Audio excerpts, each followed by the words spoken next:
had a little bit of an increase, maybe a risk, but it was really low compared to some of the other things.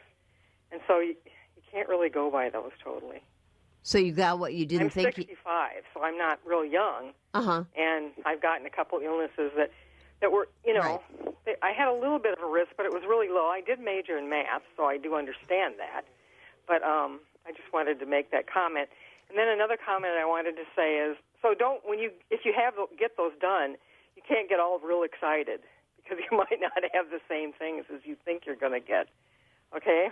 But then the other thing I wanted to say was, if your guest could tell us a book, because I'd like to read something, but it would have to be at the very big, elementary, right, about how this all works, because I don't know. Okay. Well, let's see. There is a book by Misha. Yeah, Misha. I'm actually going to look this up real quick. He wrote a book, Hear the Human Being, I believe. Misha Angrist.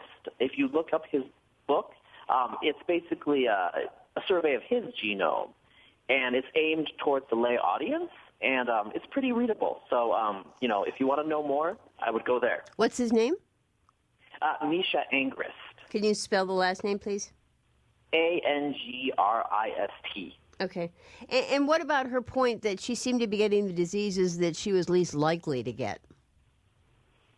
I mean, I don't know. You have to look at your own specific profile. I would be very cautious when it says you have a 15% greater risk of something, because obviously 15% is just 15%.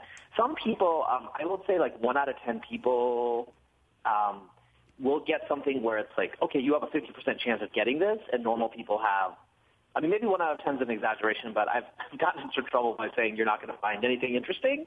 But, most people don't find anything super interesting. I mean, we need to look at the probabilities of each given thing.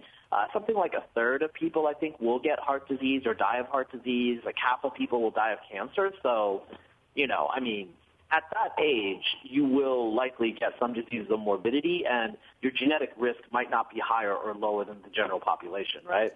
Right. Thanks so much, Sally, for your call. Bill in Bellevue. Hello.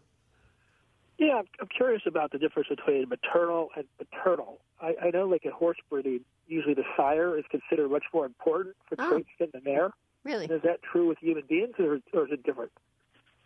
Well, I mean, from my understanding with animal breeding, the reason in the case of many mammals the sire is important is you can select on them and reuse their genetic material, right? Like create a stud. So females, you can't do the exact same thing with their eggs, right? So for humans, it's not quite like that. Well, I mean, we're not quite that polygamous, although if you Google Genghis Khan descendants, you will see that some human males are like that. But they're not usually ones you would want to emulate. So they're equally important. Male, female, humans. I would say that they're, yes, on average, they're equally. Well, I mean, obviously, you do need a mother and a father, right? So, right. Usually with human beings, we're more monogamous, on average, in theory, than, many mammals. Thanks, Bill, for the call. Have you studied somebody who, we got a couple messages online, have you studied variations in height, specifically around dwarfism? Most of the dwarfism, say people below 4'10", well, maybe not most, but a lot, at least in the United States, is due to, I believe, autosomal dominant mutations that are very large effect. Okay, so what in the world is that? I don't know what you're talking about. I'm sorry. I apologize. I'm for that. sorry. No, it's all right. No.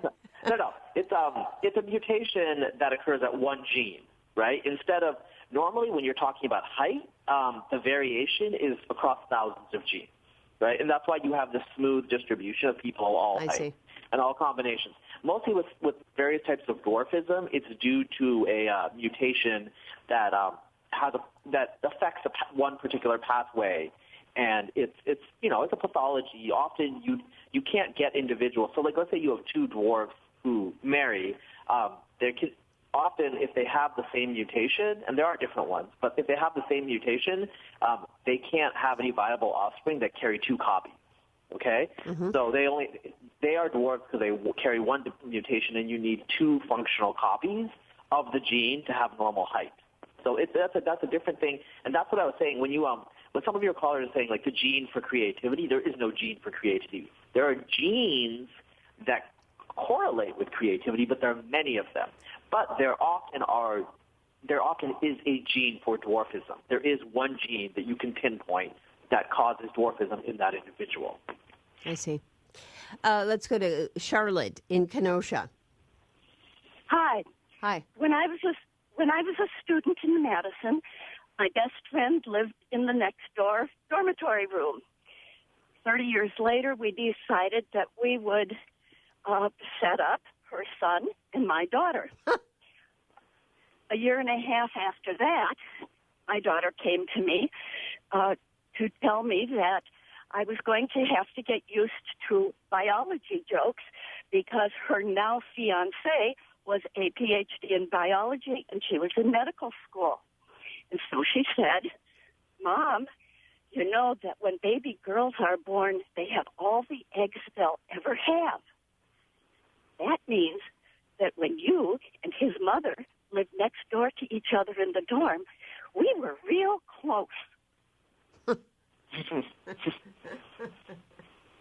That's it.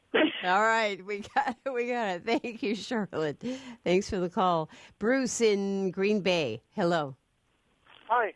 Hi. My question is for like in vitro, when the eggs are donated, do they take any from the mother that's carrying the fetus, or does it just stay with the person who donated the eggs? And I'll hang up here.